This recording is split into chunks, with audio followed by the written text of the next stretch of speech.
Hoe moet jy nou met dit werk nie? Gaan meer dit aan 'n verhouding.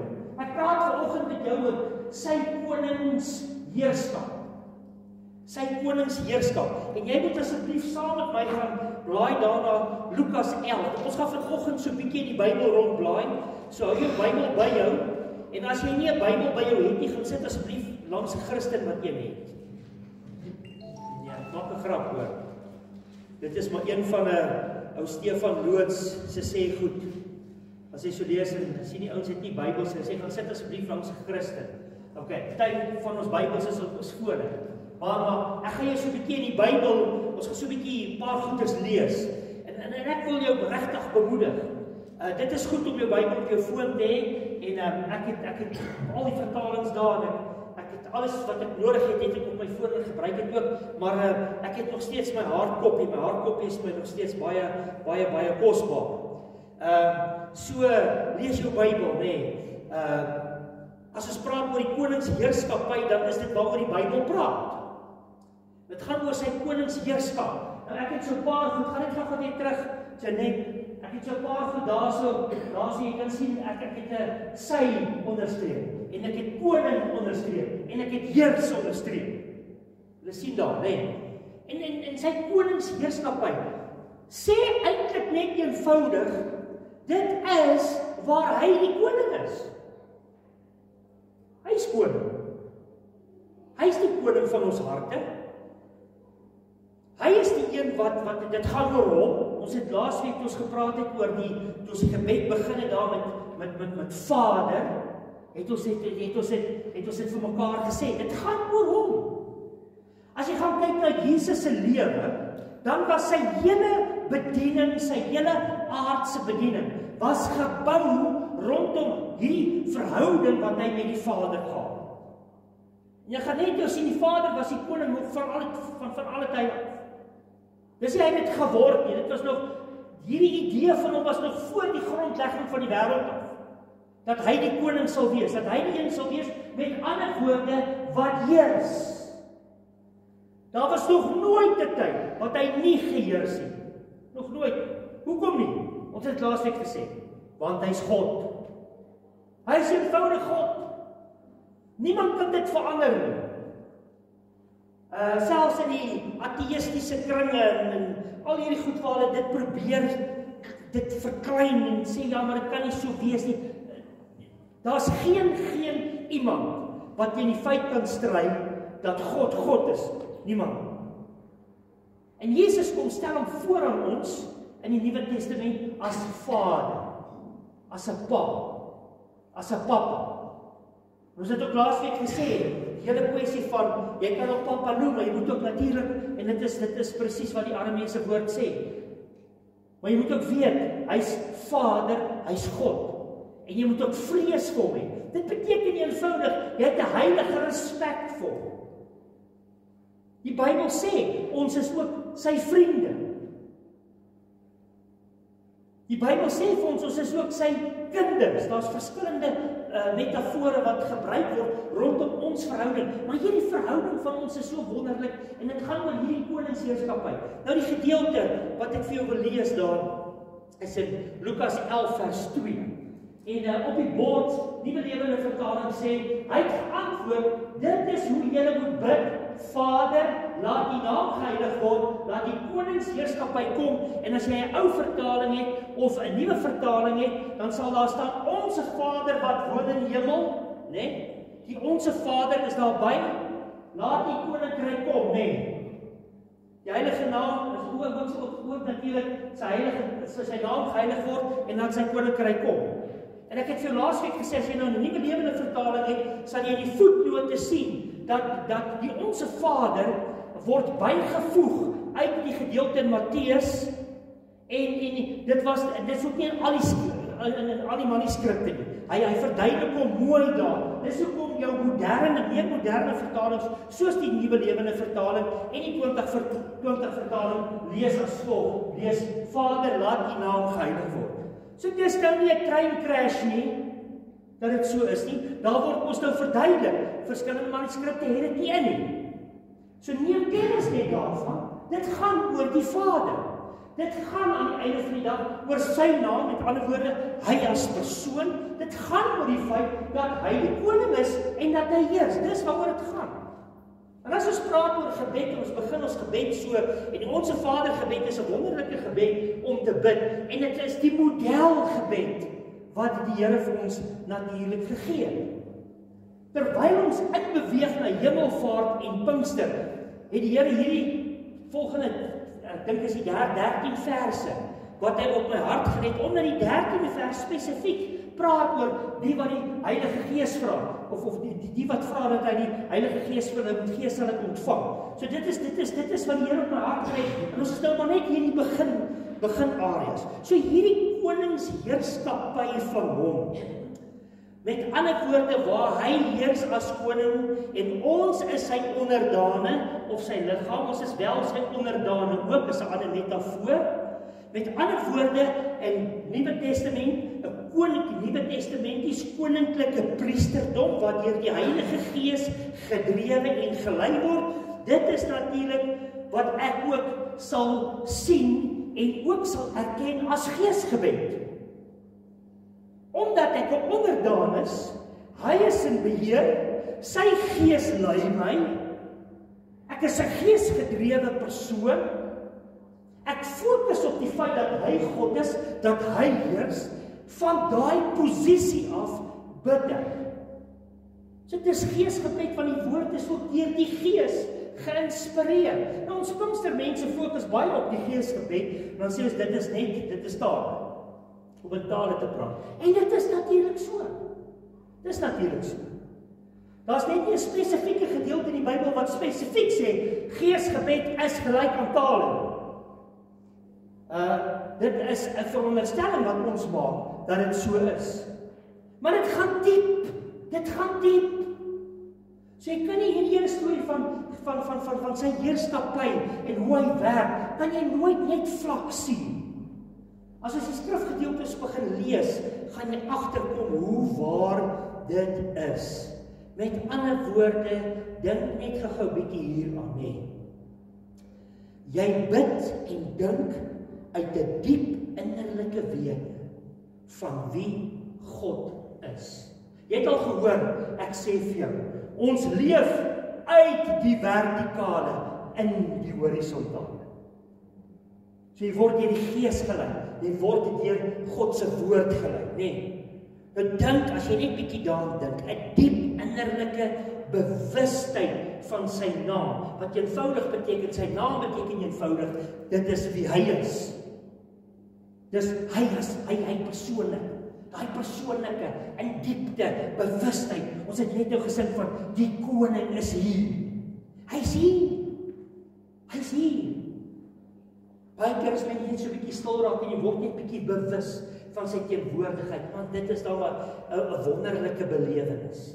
En dit is ook natuurlik, dit is wat realiteit vir ons as kinders van die Here of gelowiges is. Dit is vir ons, as jy so dink oor hom, en as jy so uit jou hart uit begin bid, nee, daai realiteit, daai bewustheid, is 'n groter realiteit, is dit wat jy fisies sien, vat en voel. Hoekom? Want is hier in jou, jy beleef dit. Dit kan met niks anders vergelyk nie. So ek wil jou eintlik dors en honger maak vir dit wat ek glo die Here vir ons wil. Agtergrond van hierdie gedeelte, en miskien die agtergrondgedeelte van Lukas, en spesifiek die koningsheerskappy, moet ons weet, in Jesus se tyd het die Jode die koms van God se koninkryk verwag as 'n sigbare regering, wat natuurlik die Romeinse oorheersing sou hou. Dit is wat hulle gehoop het van wat die Messias sou doen. Hy sou hierdie fisiese koning gewees het, wat die Romeine kom uitsorteer het. Dis waarop hulle gehoop het. En hulle het daai idee gehad, en dit het ook al gesê in Handelinge 1, en ons gaan weer kyk hierdie week daarna, waar hulle gesê, Here, gaan U nou die koninkryk vestig op aarde, net voordat hy opvaar hemel toe. Dan sê nee, net die Vader weet van daai tyd. So, jy kry ook 'n idee van, dit is verkeerd verstaan. Nou die koninkryk van God word baie keer verkeerd verstaan. Dit word baie keer verwoes en vernietig met mense se redenasies en goede. As jy net gaan kyk na, ek het eendag gehoor van iemand wat die volgende gesê het van die koninkryk, dan sê hy in die koninkryk, ons is nie members of lidmate van die koninkryk. Ons is citizens, ons is burgers. En dan vergelyk hy dit so, dan sê hy, 'n member of 'n lidmaat vra en tipe van half smeek ook. Maar 'n burger van die koninkryk demand. Jy weet nie, waar's daar die fout as ek dit sê, by die demand? Nee, dit gegaan in die verhouding, dan is dit nie meer 'n verhouding.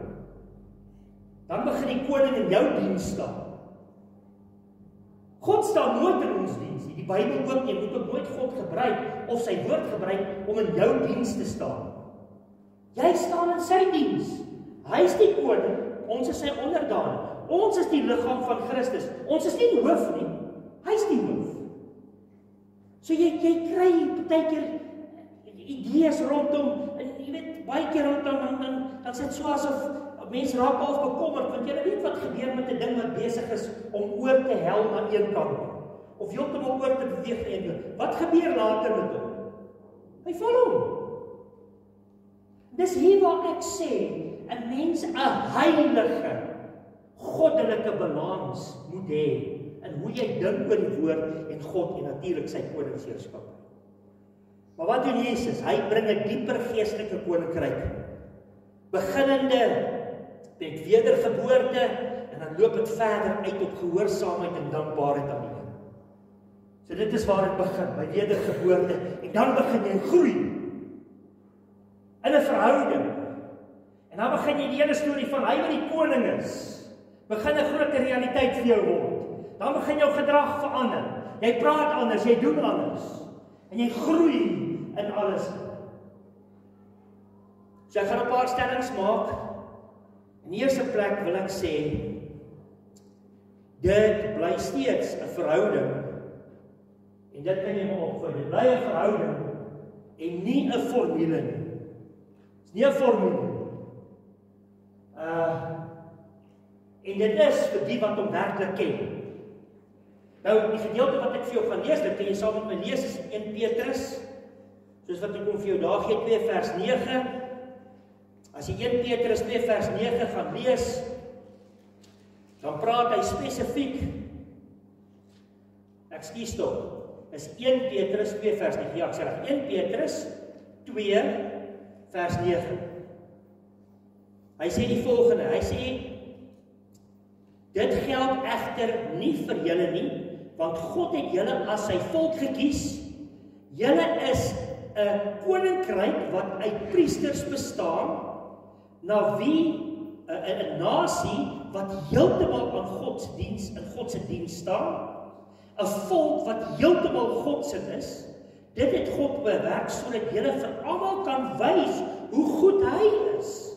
Dit is immers hy wat julle uit die duisternis in die wonderlike lig ingeroep het. Hoor baie mooi, net alles wat ek nou gesê het.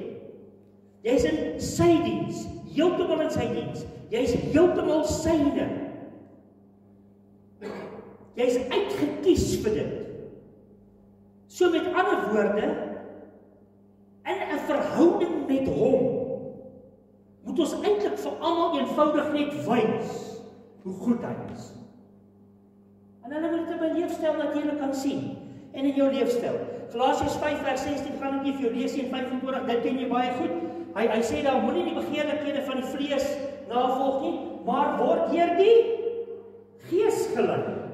Vers 25 sê, ons word deur die Gees gelei, nou moet ons leefstyl ook bewys, dat ons deur God se Gees gelei word. Ons word gelei deur die Gees, nou moet ons leef wys en dit ook wys. So met ander woorde, as 'n mens kyk na God se koninkryk en dit wat gebid word, laat u koningsheerskap kom, dan gaan dit bietjie verder in ons verhouding met die Here, want dit maak die grootste verskil in ons verhouding in die Here. En die Here word absoluut eenvoudig in dit alles geprys en weer geprys. En as hy sê, as ons sê, maar ons lewens, dit is ons begeerte. Die volgende ene, wat ek vir jou wil uitlig is, dit word ontvang en dit word nie verdien. Ons kan dit nie verdien nie, né? Maar ons moet dit gaan leef. En die gedeelte wat jy kan gaan lees daar, saam met my, is in 2 Petrus 1 vers 11. Hy sê in 2 Petrus 1 vers 11, en dan sal julle sonder ophou en sonder dat julle iets hinder, kan deelneem aan die ewige koningsheerskappy van ons Here en Verlosser Jesus Christus. In ander woorde, dit word vir ons gegee. En onthou vir wie is dit? As jy Petrus lees, dan praat dit spesifiek van die wat hom ken. En die wat hom ken, as ek sê ek ken hom, beteken dit ek het 'n verhouding met hom. Ek het 'n verhouding met hom. Ek het 'n noue verbintenis met hom. Soos wat die Nuwe Lewende Vertaling op baie plekke sê. Ek hou van daai noue verbintenis. Die volgende ene wat ek wil maak is om te sê, dit moet 'n saak van erns wees. Hierdie goed moet vir jou belangrik wees. Matteus 11 vers 12. Man, is dit nou 'n vers wat geïnterpreteer word? En hy is eintlik so op face value, is hy eenvoudig, so eenvoudig. Hoor mooi wat daar staan. Daar staan eenvoudig die volgende. Vandat Johannes die Doper begin preek het, tot nou is God se koninkryk besig om vir homself 'n pad oop te breek. En mense wat al hulle kragte daarop toespits, maak dit hulle eie. Hy sê in die ander vertaling sê hy, mense gryp dit met geweld. En dan kry jy baie interpretasies wat sê, ja, daar word eintlik gepraat van, dis die geweld wat teen die koninkryk is. Yes, daar is geweld teen die koninkryk. Maar daai vers sê, hy praat eintlik van my en jou erns vir God se koninkryk en sy goed, nie my goed. Dis die probleem wat ons baie keer ook maar het met die lewe, né? Ons is baie keer so materialisties gefokus. En ons is so gefokus op wat moet God nog vir my doen en hy moet nog vir my dit doen en ek soek nog dit en ek soek nog dat en ek het dit nodig en dit nodig. So. Die Here moet altyd net my pyens uit die vuur uit krap en die Here moet altyd net daar wees. Dis 'n geestelike koninkryk. En ek is opgewonde om deel te wees van 'n geestelike koninkryk, want dit wat binne in 'n mens is en leef, is sterker en beter as net fisiese goed wat gebeur en nie gebeur. Ek en jy moet erns sê met dit, met ander woorde. Hoe ernstig is jy oor die koninkryk se lewe? En dan vra ek die vraag, hoekom? Hoekom? Want dit is, luister baie mooi, nog God se plan van altyd af. Matteus 5 vers 34 sê, en ons ken almal hierdie gelykenis, hy sê, daarom sal die koning, Matteus 25 vers 34, hy sê, daarom sal die koning vir die aan sy regterkant sê, kom julle, want my Vader het julle geseën, kom ontvang julle erfenis, die koninkryk wat my Vader reeds van voor die begin van die wêreld af vir julle gereed gemaak het. Prys die Here. Dis nog van alle tye af, is dit God se plan dat hy die koning sal wees en ons sy onderdane sal wees. Wat hierdie mooi verhouding het met hom. 'n Verhouding waar ons vrede kan hê met hom en kan leef tot sy eer, nee. Psalm 103 vers 19 sê, die Here het sy troon in die hemel gevestig, hy heers oor almal. Dis van die begin af so, hy heers oor almal, hy heers oor alles, dit is hoekom, want hy is God, dis die God wat ek voor kan leef, in my lewe kan gee. So ek bemoedig jou in jou verhouding met hom. Ek wil net bysê, al hierdie skrifgedeeltes het ek mooi vir jou gekopie en paste, so as jy dit later gaan kry by die kerk se groepie, hoef jy nie te gaan soek nie, dit gaan alles daar vir jou wees. Jy moet nou maar net so 'n bietjie gaan soek. Openbaring 5 vers 10 sê, U het hulle vir ons tot konings en priesters gemaak. Openbaring praat ook van konings en priesters. 'n koninklike priesterdom. Priesters is iemand wat aan God gewy is, wat in diens van hom staan. Let wel, jy moet weet, God staan nooit in ons diens nie, sy woord ook. So dit hang af hoe jy die woord van die Here gebruik. Partykeer gebruik ons maar die woord, so asof die Here nou, moet as ons nou iets lees of iets bid uit die woord net, moet die Here dit moet nou so wees. En weet jy wat? Iemand gebruik eendag die voorbeeld, miskien sal jy dit nou mooi verstaan as ek dit so sê. Die offisier wat vir Jesus vra om sy diensknegt aan te raak. En dan sê hy, ja, hy het net nodig gehad om dit te sê, en dit het gebeur. Maar wie het dit gesê? Onthou, hy het vir Jesus laat weet, hy het self iets, u hoef net 'n woord te sê en dit sal so wees. Jesus het daai woord gespreek. Nie hy nie. Jesus het. Hy het hom gesê, gaan, jou slaaf is gesond. Gaan op daai selfde uur as jy gaan diens. So baie keer word ons staan in die koning van die konings, die Here van die Here se gesag en verhouding, en uit dit leef ons, en hy doen iets in jou binneste, hy maak dit wakker in jou gees. En dit bemoedig my. Jesus het dit ook natuurlik, jy nou natuurlik Kolossense 1 ook gaan lees. Want Jesus het dit begin en alles, né? Jesus het dit natuurlik aangekondig en begin en dit ten volle gebring en ons toegang gegee. Hoor baie mooi, hy het dit begin, hy het dit ten volle gebring en ons toegang tot dit gegee.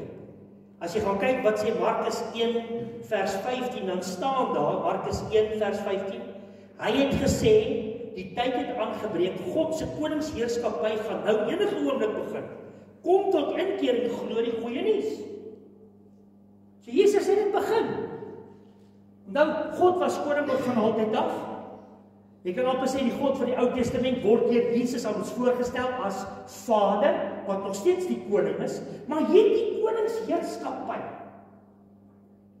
wat hy sê, hierdie ding gaan nou 'n groter werklikheid word, nie groter in die heelal nie, dit was nog altyd groot, maar in mense se lewens gaan dit nou begin. Jy kan uitsien vir dit, jy kan God vertrou dit, vir dit. Jesus het dit kom begin. Maar dis nie al nie. Hy het dit ook natuurlik heeltemal vervolmaak ook. In Johannes 18 vers 36 staan daar, Jesus het geantwoord, my koningskap is nie van hierdie wêreld nie. Ons moet dit weet. Nie van hierdie wêreld nie, is nie 'n fisiese storie nie. As my heerskappy van hierdie wêreld was, sou my onderdane hard geveg het, sodat ek nie aan die Joodse owerhede uitgelewer word nie, maar nou is my heerskappy nie van hier nie. Prys die Here. Ons leef nie vir 'n koningsheerskappy hier op aarde nie. Dis in die hemelse plekke. Paulus sê dit, ons is reeds in die hemelse plekke saam met Christus, waar hy op die troon sit. Dis baie beter as 'n fisiese hier en nou. Want weet jy wat kan met 'n fisiese hier en nou gebeur? Dit kan verbygaan. Hoekom? Want dit is tydelik. Alles hier en nou is tydelik. Niks gaan nie. Soos kan weet, it will never end. Is dit nie 'n lekker gedagte en idee net om aan dit te dink spesifiek so nie? Openbaring 11 vers 15 sê, die 7de engel het toe op sy trompet geblaas, daar was kragtige stemme in die hemel wat sê, die koninklike heerskappy oor die wêreld behoort nou aan ons Here en sy Christus, en hy sal as koning heers vir altyd.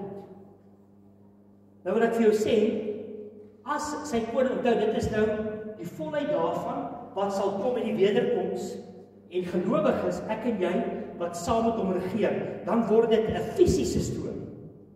In 'n nuwe hemel, nuwe aarde. Ek meen selfs dit kan ons nie heeltemal begryp hoe dit gaan wees. Ek weet net dit gaan wonderlik wees. So dis iets waarna jy kan uitsien. Dis iets wat begin is. Dis iets wat nooit sal ophou. Dis iets waarna jy sal uitsien. Dis iets waarvan ek en jy nou reeds deel is. Ons is reeds deel van sy koninkryk. En natuurlik kan jy Kolossense 1 gaan lees, wat eintlik sê, wat is ons toegang tot dit? Dis wat Jesus vir ons kom doen het. Maar jy kan eintlik Johannes 1, Efesiërs 1, Kolossense 1, Openbaring 1, as jy daai ene gaan lees, en jy het dit klaar gelees, en jy het nog dalk bietjie wonder jy oor wie Jesus is, dan het jy 'n probleem. Want dit vertel presies mooi. Kolossense 1 sê tot op 'n plek, daar was 'n tyd toe ons God vyandig gesind was. Ek sit as ek dink aan daardie so tyd en die Here het my genade gegee en vir jou genade gegee dat ons nie oorgegee as dit nie, maar hy het ons kom red. Nou het ons daai vrede wat alle verstand te bowe gaan. En hoor, dit is wat ek vir jou volgende wil sê, die Heilige Gees werk dit nou. Want sê ons op pad, Romeine 14 vers 17 tot 18. Righteousness, peace, joy in the Holy Ghost. Righteousness, peace and joy in the Holy Ghost. That's the kingdom of God. And that's the kingdom. Nie daar goed in nie. Goed wat jy partykeer, ek het al weird goed oor die kingdom gehoor. Righteousness, peace and joy in the Holy Ghost. Kom ek sê vir jou, iemand wat met vrede en in geregtigheid saam met die Here leef, trek my aandag meer as mense wat snaakse goed probeer en op 'n manier of partykeer dink hulle kry dit reg. Verwysende nou na goed wat ek net nou al genoem het van hoe mense partykeer die koninkryk bietjie anders sien. Hy sê daarso, hoor wat sê hy? Romeine 14 vers 17 tot 18. Hy sê as God koning is in ons lewens, gaan dit nie meer oor wat ons eet of drink nie. Dit is waaroor die issue gegaan het. Waaroor Paulus vir skryf, die eet van afgodsoffer, vleis ensovoorts. So jy kan eintlik sê die eet en drink kan ons in ons konteks vat. Dit gaan nie net met ander woorde oor fisiese goed en goed waaroor ons dalk sigbare issues het oor goed nie. Dit gaan daarom dat ons reg lewe en die vrede en die blydskap sal vertoon wat die Heilige Gees in ons bewerk. En dan sê vers 18 die volgende. Hy sê, as jy Christus met hierdie gesindheid dien. Is dit nie so dat ons grootste probleem baie keer is net ons attitude? Jou gesindheid. Baie keer is ons gesindheid net nie lekker nie. Hy sê, maak jy God gelukkig. Ek gaan net daai vers weer lees, vers 18. As jy Christus met hierdie gesindheid dien, maak jy God gelukkig en die mense rondom jou sal jou respekteer. Ek het laasweek met dit afgesluit om vir jou te sê, 'n lewe naby aan God sal nie ongesiens verbygaan nie.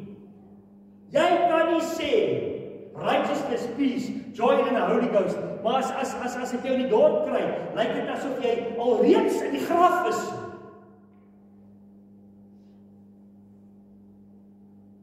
Of as ek met jou begin praat, is dit onmiddellik 70 verskonings. 80 klaagliedere. Ek sê nie ons maak nie klaar, ons kan ons harte in, as jy swaar kry, sê ensovoorts. Ek wil vir jou sê, die koninkryk en koninkryksmense is mense wat bly is in die Heilige Gees, wat vrede het, wat eenvoudig 'n verhouding met God het, en dis genoeg. En in dit groei jy nou, die intensiteit van dit neem toe. Ek wil jou bemoedig, man, met hierdie Pinkster wat voor lê. As jy dalk jou joy verloor het, man, kom kry dit terug. It's time. Dit is in ons. Volgende ene, dit is in ons geestelik. Hoor wat sê Lukas 17 vers 20 tot 21. Toe Jesus deur die Fariseërs uitgevra is oor wanneer die koningsheerskappy van God dan begin, het hy hulle geantwoord. Lukas 17 vers 20 tot 21. Wat het hy geantwoord? Die koningsheerskappy van God begin nie met sigbare voortekens nie. Hulle sal nie sê, kyk hier is dit of daar is dit nie, want die koningsheerskappy van God is hier by julle. Hier by julle, in julle, dis by julle. In ons. Hy leef in ons. Dit vereis die volgende 3 goed. Begin afsluit. Dit eis die volgende 3 goed.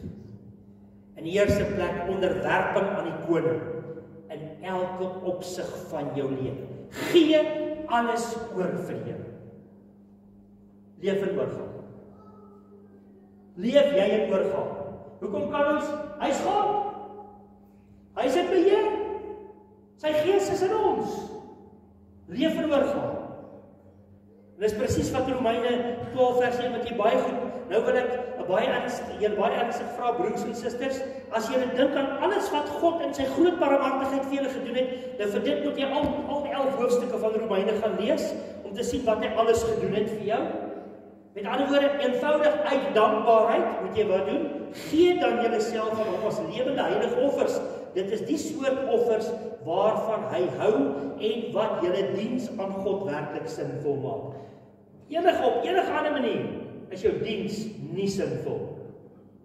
Dis net as jy lewe van oorgawe. In die tweede plek, werk saam met die koning in geregtigheid, vrede en liefde. Werk saam met hom, ek het dit nou net vir jou gelees.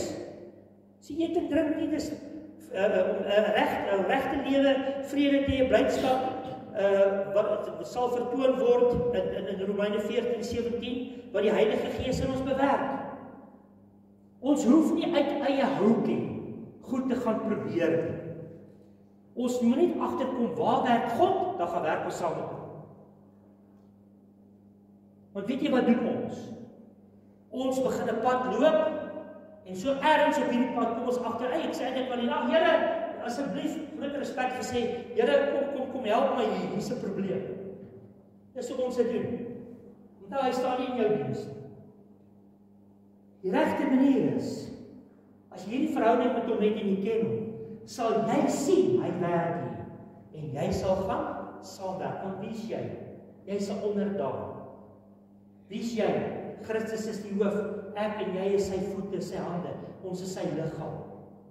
Die hande kan ons nie hier werk, terwyl die voete daar besig is. Dis eenvoudige konsepte, maar ek wil vir jou sê, hierdie goed vat 'n leeftyd om jou lewe te ontwikkel. Die derde ene, 'n verwagting vir die volle werklikheid van sy koninkryk.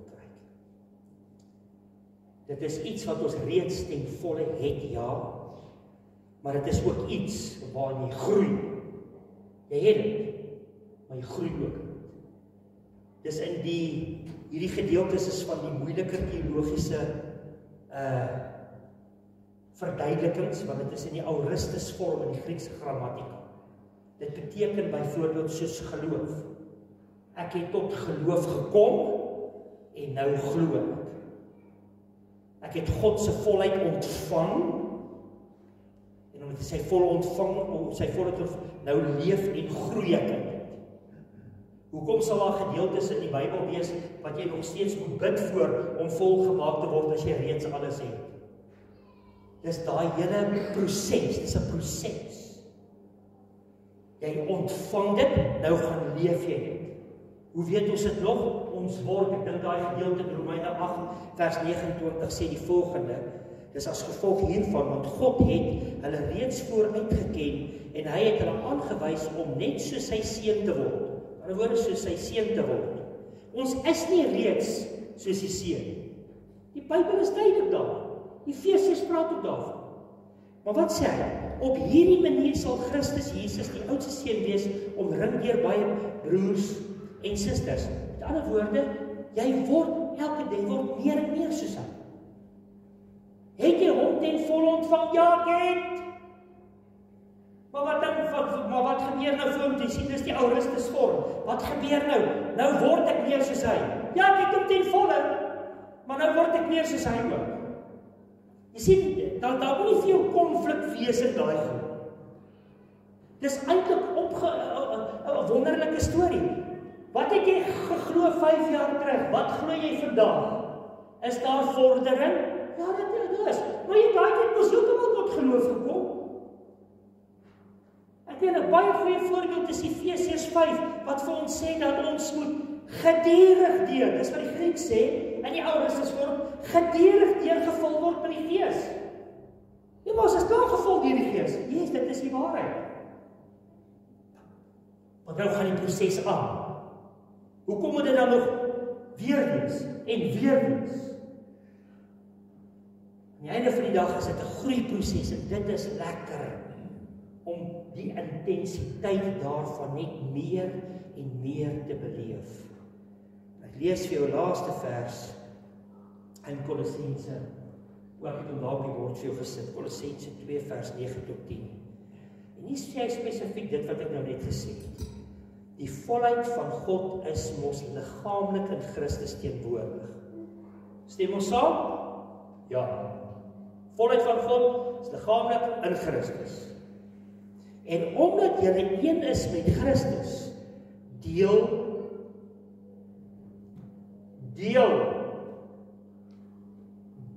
jy sy volheid. Hy wat die hoof is van elke heerskappy en gesag. So die volheid is reeds, ek het dit, want ek is in die koninkryk. Nou gaan leef ek dit. Is ek heeltemal die volheid, as jy gaan kyk na die ou Christus, yes, dis heeltemal die volheid. Maar nou neem dit intensiteit verder toe, tot dit sy absolute klimaks, en wanneer gaan sy absolute klimaks bereik? Met die wederkoms. Absolute klimaks. So van daar af, hierna toe, is dit 'n voortdurende, meer, dieper, al het ek dit ten volle.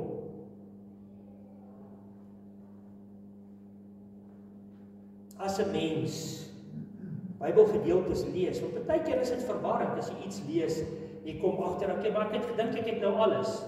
Nou kom ek agter, ek het nie alles. Maar ek het alles. Maar wat beteken dit nou? Die betekenis daarvan is net, nou groei jy in dit. Jy groei. En die intensiteit. Want ek en jy, kom ons wees eerlik, toe jy tot wedergeboorte gekom het jy die Heilige Gees ontvang? Natuurlik. Het jy net 'n stukkie ontvang? Nee. Jy het alles ontvang. Het jy toe alles daarvan beleef al? Nee, jy het nie. Jy het begin groei nou. Dit word nou met ander woorde 'n groter werklikheid, soos wat jy hom meer en meer ken. En as jy 1 Petrus gaan lees, dan is dit presies wat Petrus sê. Hoe die kennis voeg, geloof voeg, alles word so bygevoeg. Dis presies wat dit beteken. Ek wil jou net vandag in die eerste plek vir jou sê, ek is bly, jy is saam met my deel van die proses. Dis koninkrykslewe. En ek wil jou bemoedig om nie te dink, ja wel ek kan nou maar, want ek dink dit is die probleem wat baie keer gebeur. Wedergeboorte, ouens word gedoop, baie keer word selfs gedoop met die Heilige Gees en dan dink hulle, okay, ek het nou alles, so nou doen hulle verder niks. Baie keer is net wedergeboorte van ja, ek weet ek gaan hemel toe, so nou gaan ek aan met my lewe. Is ergens op die kerk se boeke, okay, nou gaan ek aan met my lewe. Ek weet hulle weet van my, nee, nou kan ek aangaan met my lewe. Nee, moenie daai progressie stop. Gaan leef dit wat jy ontvang het, wat alles is. Gaan leef dit nou uit. As jy bid vir mense, as jy bid vir die dorp, as jy bid vir hoe dit ook al is, vir jouself en vir ander, en jy bid uit hierdie hele belewenis van wie God is, en hy is die koning, en ek is gekoppel aan hom, die Heilige Gees werk, en ek kan hom vertrou, en my vertroue is besig om 'n intensiteit toe te neem, en ek beleef sy vreugde, en ek beleef sy vrede, en ek is bereid om dit te gaan deel met ander mense, en so stap ons die pad, en is eintlik 'n fees, 'n celebration van wie Jesus is in ons lewens. Dis waaroor dit gaan. En ek wil jou bemoedig, moet niks anders kies as dit. Kom ons bid saam. Hemelse Vader, baie dankie vir u woord. Dankie Here vir u liefde. Dankie vir u guns. Dankie vir u heerlikheid. Ek bid vir al my boeties en sissies, Here, saam met my vanmôre. U wonderlike koningsheerskappy, soos wat Jesus sy disippels leer bid het. Vader, laat u naam geheilig word. Laat u koninkryk kom. U koningsheerskappy kom. O, Here, gee vir ons elke dag ons porsie brood. Bewaar ons van die bose. Vergewe ons, soos wat ons ander vergewe. Mag u net meer en meer en meer en meer geëer word in ons lewens. Ons het u lief, Here. Help ons, Here, om geestelik, heilige, gebalanseerde mense te wees, wat u woord betref, wat u lewe betref, wat u liefde in ons betref. Al die eer, Here, gee ons altyd vir u. In Jesus naam. Kom ons bly so 'n bietjie in aanbidding. Ek wil vir jou vra. Sien vanoggend raak. Ek glo jy het dit raak gesien, toe ons die gedeeltes gelees het ook in. Soos wat ek glo die Heilige Gees met jou gewerk het. Miskien is daar 'n paar goed wat jy moet bely vanoggend. Miskien voel jy is dalk op die regte pad, jy wil hom net dank kom. Maar ek dink jy sal saam met my stem dat elke een van ons hier vanoggend vir die Here kan vra. Here, mag die intensiteit van u koningsheerskappy en die gevolge daarvan net nog meer en meer sigbaar word in ons lewens. Kom ons praat met hom, net daar waar jy sit.